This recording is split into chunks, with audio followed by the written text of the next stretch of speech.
दिल्ली में आज मैच नहीं था, आज तबाही थी। भारत ने बनाए 225 रन और नामीबिया ढेर हो गई 118 पर। सवाल बस एक है, ये जीत बल्ले से शुरू हुई या उस एक फैसले से जब सूर्या ने टॉस जीतकर कहा वी विल बैट फर्स्ट। दर्शक अपनी सीटों पर जम चुके थे। इंडिया इंडिया के नारों से स्टेडियम का कोना कोना गूंज रहा था और तभी ड्रेसिंग रूम से दो योद्धा निकले। एक तरफ पंजाब की शान और आईपीएल के सिक्सर किंग अभिषेक शर्मा और उनके साथ थे झारखंड के डायनामाइट ईशान किशन। नामीबिया की तरफ से पहला ओवर लेकर आए उनके सबसे भरोसेमंद बाएं हाथ के तेज गेंदबाज रूबेन ट्रम्पलमैन। ट्रम्पलमैन को अपनी स्विंग के लिए जाना जाता है। वो अपने रनअप पर तैयार थे। पहली गेंद और यहीं से शुरू हुआ वो रोमांच जिसकी उम्मीद हर भारतीय फैन कर रहा था।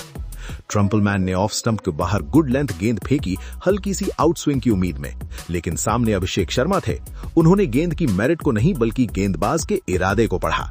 बिना कोई समय गवाए अभिषेक ने अपने कदम आगे बढ़ाए और एक्स्ट्रा कवर के ऊपर से एक ऐसा करारा शॉट मारा कि गेंद गोली की रफ्तार से सीमा रेखा के पार चली गई। पहला चौका। स्टेडियम में शोर का स्तर अचानक 100 डेसिबल के पार चला गया। ये सिर्फ 4 रन नहीं थे, ये एक बयान था कि हम यहाँ सेट होने नहीं, डोमिनेट करने आए हैं। दूसरी तरफ ईशान किशन भी शांत रहने वालों में से नहीं थे। वो क्रीज पर एक बॉक्सर की तरह थिरक रहे थे। उन्होंने भी ट्रम्पलमैन और उसके बाद आए गेंदबाजों को रिमांड पर लिया।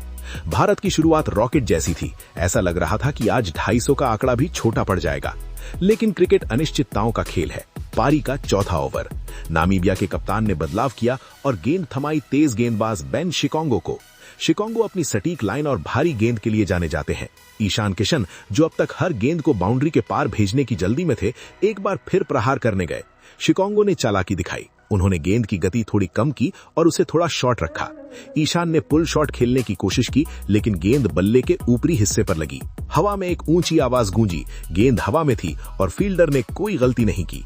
ईशान किशन 15 गेंदों में 22 रन बनाकर आउट हुए। एक छोटी लेकिन धमाकेदार पारी का अंत हुआ। उनकी पारी में 3 कड़क चौके और एक गगनचुंबी छक्का शामिल था।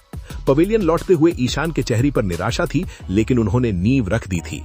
ईशान के जाने के बाद मैदान पर आए युवा सनसनी तिलक वर्मा। तिलक वर्मा उन खिलाड़ियों में से हैं जो तूफान में भी दिया जलाने का हुनर रखते हैं। उनका खेल क्लासिकल है, वो गैप्स ढूंढते हैं, लेकिन दूसरे छोर पर अभिषेक शर्मा आज किसी और ही ग्रह की क्रिकेट खेल रहे थे। मैच का सबसे बड़ा टर्निंग पॉइंट आया 8वें ओवर में।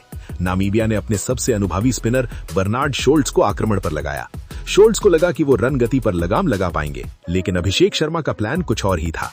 पहली गेंद, अभिषेक क्रीज से बाहर निकले, गेंद की पिच तक पहुंचे और गेंदबाज के सर पे ऊपर से सीधा साइड स्क्रीन पर दे मारा, छक्का। दूसरी गेंद, शोल्ट्स ने लेंथ छोटी की, अभिषेक बैकफुट पर गए और मिड विकेट के ऊपर से गेंद को स्टैंड्स में डिपॉजिट कर दिया, दूसरा छक्का। तीसरी गेंद, इस बार अभिषेक ने इनसाइड आउट शॉट खेला, एक्स्ट्रा कवर के ऊपर से, तीसरा लगातार छक्का। स्टेडियम में भूचाल आ गया था। नामीबिया के खिलाड़ी एक दूसरे का मुंह ताक रहे थे। अभिषेक शर्मा ने मात्र 28 गेंदों पर अपना अर्धशतक पूरा किया। ये एक ऐतिहासिक पारी थी। 15 ओवरों का खेल खत्म होने तक भारत का स्कोर 2 विकेट के नुकसान पर 160 के पार जा चुका था। तभी तिलक वर्मा, जो अब तक बहुत ही सधे हुए अंदाज में बल्लेबाजी कर रहे थे और अभिषेक को स्ट्राइक दे रहे थे, एक गलती कर बैठे। वो 30 गेंदों पर 45 रन बनाकर खेल रहे थे। 5 शानदार चौके और 2 छक्के उनकी पारी की शोभा बढ़ा रहे थे, लेकिन एक कवर ड्राइव खेलने के प्रयास में गेंद ने उनके बल्ले का बाहरी किनारा लिया और वो कैच आउट हो गए। तिलक के आउट होने पर स्टेडियम में एक अजीब सी हलचल हुई, लेकिन अगले ही पल वो हलचल एक गगनभेदी शोर में बदल गई, क्योंकि अब मैदान पर उतर रहे थे दुनिया के नंबर 1 T20 बल्लेबाज कप्तान सूर्य कुमार यादव, और उनका साथ देने के लिए क्रीज पर पहले से मौजूद थे भारत के नए फिनिशर रिंकू सिंह। अब जो होने वाला था उसके लिए नामीबिया तैयार नहीं था। इसे बल्लेबाजी नहीं, इसे विध्वंस कहते हैं। 16वें से 20वें ओवर के बीच का खेल किसी वीडियो गेम जैसा लग रहा था। सूर्या ने आते ही मैदान का वो कोना पकड़ा जहां फील्डर नहीं थे। Fine leg, third man, extra cover, मैदान का कोई कोना अछूता नहीं बचा। 19वां ओवर, पारी का सबसे रोमांचक मोड़। ट्रम्पलमैन अपना आखिरी ओवर लेकर आए। सामने थे सूर्या।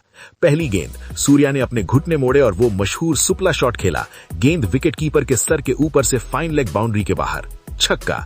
दूसरी गेंद पर उन्होंने कलाइयों का ऐसा इस्तेमाल किया कि गेंद डीप मिड विकेट और लॉन्ग ऑन के बीच से रॉकेट की तरह निकल गई, ट्रम्पलमैन हताश थे। वो यॉर्कर डालने की कोशिश कर रहे थे, लेकिन सूर्या उसे फुल टॉस बनाकर भेज रहे थे। सूर्या ने सिर्फ 22 गेंदों में 48 रन कूट दिए। वो अपने अर्धशतक से सिर्फ 2 रन दूर रह गए, लेकिन टीम के लिए ये पारी शतक से कम नहीं थी। दूसरे छोर पर रिंकू सिंह बाहुबली के अवतार में थे। उनका बल्ला जब गेंद पर लगता था तो आवाज पूरे स्टेडियम में गूंजती थी, कड़क। रिंकू ने नामीबिया के डेथ बॉलर्स की लाइन लेंथ बिगाड़ दी। रिंकू ने सिर्फ 12 गेंदें खेली, लेकिन इन 12 गेंदों में उन्होंने 30 रन जोड़ दिए। आखिरी ओवर खत्म हुआ। स्कोरबोर्ड पर जो आंकड़ा था वो किसी हिमालय पर्वत जैसा लग रहा था। भारत 225 पर 4, 20 ओवर। नामीबिया को जीतने के लिए 226 रन बनाने थे। दिल्ली की पिच पर यह लक्ष्य अभेद्य था। ड्रेसिंग रूम में भारतीय खिलाड़ियों के चेहरे पर मुस्कान थी और नामीबिया के खेमे में सन्नाटा। 226 रनों का पीछा ये सिर्फ एक स्कोर नहीं था, ये एक मानसिक दबाव था जो नामीबिया के बल्लेबाजों के कंधों पर पहाड़ बनकर बैठा था। अब बारी थी भारतीय गेंदबाजों की। सर्दी बढ़ चुकी थी, ओस गिरने लगी थी, लेकिन भारतीय शेरों के हौसले उससे कहीं ज्यादा बुलंद थे। भारत की ओर से पहला ओवर लेकर आए बाएं हाथ के जादुई गेंदबाज अर्शदीप सिंह। अर्शदीप की खासियत है उनकी स्विंग, और पहली ही गेंद से उन्होंने वो जादू दिखाना शुरू कर दिया। नामीबिया के सलामी बल्लेबाज मालन क्रूगर स्ट्राइक पर थे। अर्शदीप ने पहली गेंद ऑफ स्टंप के बाहर डाली, गेंद हवा में लहराई और बाहर की तरफ निकली। क्रूगर बीट हुए। दूसरी गेंद एक तीखी इन स्विंगर क्रूगर के पैड पर लगी, लेकिन अंपायर ने नकारा। तीसरी गेंद, और यही वो पल था, अर्शदीप ने गेंद को थोड़ा और ऊपर रखा, हल्की सी इन स्विंग हुई। क्रूगर ने डिफेंसिव शॉट खेलने की कोशिश की, लेकिन गेंद बल्ले और पैड के बीच से निकलकर सीधे स्टंप से जा टकराई। बोल्ड, मालन क्रूगर 3 गेंदों पर 0 रन। बिना खाता खोले पवेलियन वापस। भारत को पहली सफलता मिल चुकी थी। नामीबिया अभी पहले झटके से उबरा भी नहीं था कि 5वें ओवर में कप्तान सूर्या ने गेंद थमाई मियां मैजिक यानी मोहम्मद सिराज को। सिराज का अग्रेशन देखने लायक था। वो हर गेंद पर बल्लेबाज को घूर रहे थे, उन्हें चुनौती दे रहे थे। सिराज ने जॉन बाल्ट को निशाना बनाया। वो उन्हें लगातार शॉर्ट पिच गेंदों से परेशान कर रहे थे। बाल्ट दबाव में आ गए। रनों की गति बढ़ाने के चक्कर में उन्होंने सिराज की एक तेज गेंद पर अनियंत्रित पुल शॉट खेलने की कोशिश की। गेंद बल्ले के ऊपरी हिस्से पर लगी और हवा में तन गई। मिड ऑन पर खड़े फील्डर ने आसान सा कैच लपका। जॉन बाल्ट 12 गेंदों में 10 रन बनाकर आउट। पावर प्ले खत्म होने तक नामीबिया का स्कोर बेहद शर्मनाक स्थिति में था। स्टेडियम में अब सिर्फ जश्न का माहौल था, लेकिन असली जादू अभी बाकी था। 12वां ओवर, वरुण चक्रवर्ती अटैक पर आए। उनकी मिस्ट्री स्पिन को पढ़ना नामीबियाई बल्लेबाजों के लिए किसी पहेली को सुलझाने जैसा था। क्रीज पर थे जॉन फ्रीलिंग, जो 35 रन बनाकर थोड़ी बहुत उम्मीद जगा रहे थे। वरुण ने कैरम बॉल फेंकी। फ्रीलिंग को लगा गेंद बाहर जाएगी, लेकिन गेंद पड़कर तेजी से अंदर आई। फ्रीलिंग क्रीज से बाहर निकल चुके थे। विकेट के पीछे ऋषभ पंत या जो भी कीपर हो ने पलक झपकते ही गिल्लियां बिखेर दी। Stump out. फ्रीलिंग की 25 गेंदों की संघर्षपूर्ण पारी का अंत हुआ। अब मैच पूरी तरह से भारत की मुट्ठी में था। नामीबिया के बल्लेबाज केवल हार के अंतर को कम करने के लिए खेल रहे थे। रन रेट 15, फिर 18 और फिर 20 के पार चला गया। 15वें ओवर में उप कप्तान हार्दिक पांड्या आए। उन्होंने अपनी रफ्तार और बाउंसर का मिश्रण इस्तेमाल किया। जॉन निकोला लॉफ्टी ईटन, जो बड़े शॉट्स के लिए जाने जाते हैं, हार्दिक की गेंद को कट करने गए, लेकिन गेंद की गति से वो पूरी तरह चूक गए और उनका ऑफ स्टंप हवा में कलाबाजी खाता हुआ दूर जा गिरा। Clean bowled. Loftie Eaton 15 run बनाकर पवेलियन लौटे। अब मैदान पर औपचारिकताएं बची थी। भारतीय फील्डर्स रिलैक्स थे। दर्शक अपनी मोबाइल की फ्लैशलाइट जलाकर वंदे मातरम गा रहे थे। ये दृश्य रोंगटे खड़े करने वाला था।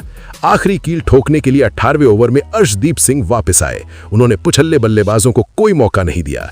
जे स्मिथ ने बड़ा शॉट मारने की कोशिश की, लेकिन बाउंड्री पर लपके गए। 10 गेंदों में 8 रन। 20 ओवर खत्म हुए। नामीबिया की टीम 9 विकेट के नुकसान पर सिर्फ 118 रन ही बना सकी। नतीजा, भारत ने यह मुकाबला 107 रनों के विशाल अंतर से जीत लिया। T20 फॉर्मेट में 100 से ज्यादा रनों की जीत किसी भी टीम के दबदबे को दिखाती है। मैच खत्म होते ही आतिशबाजी शुरू हो गई। अरुण जेटली स्टेडियम रोशनी से नहा गया। दोनों टीमों ने हाथ मिलाया, खेल भावना का परिचय दिया। माइक पर आवाज गूंजी, लेडीज एंड जेंटलमैन, आज के प्लेयर ऑफ द मैच हैं अपनी विस्फोटक शुरुआत के लिए अभिषेक शर्मा। अभिषेक शर्मा ने ट्रॉफी ली और मुस्कुराते हुए कहा कि वो बस अपने नेचुरल गेम पर भरोसा कर रहे थे। सूर्य कुमार यादव ने भी अपनी टीम की तारीफ की। उन्होंने कहा, रिंकू और अभिषेक ने मेरा काम आसान कर दिया। गेंदबाजों ने जो अनुशासन दिखाया वो वर्ल्ड कप जीतने के लिए बहुत जरूरी है।